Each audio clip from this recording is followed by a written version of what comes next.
Health professionals say there is no definitive or official causes to the obsessive compulsive disorder, but there are possible causes. Genetics is one. Research has proven that OCD runs in families, and genes do in fact play a role in the development of OCD. Infections are also a cause of OCD.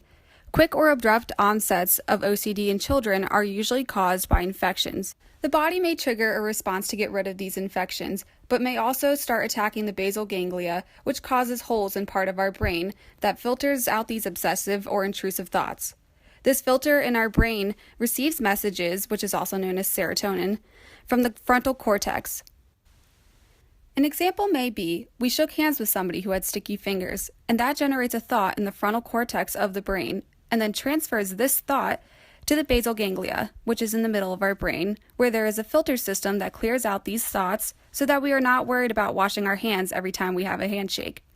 Somebody with OCD, on the other hand, has holes in their filters, and therefore the thought goes to the thalamus and to the frontal cortex again in a repetitive cycle until they wash their hands or fulfill their anxiety. The YouTube video below describes how this filter. Traumatic brain injury is another cause of onset OCD in adolescents and children due to holes in their filters or basal ganglia. A study has found that 30% of children ages 6 through 18 who experienced a traumatic brain injury developed symptoms of OCD within 12 months of the injury. Overall studies indicate that patients with OCD frequently report stressful or traumatic events before the illness begins. There are many different behaviors and symptoms that people have with OCD.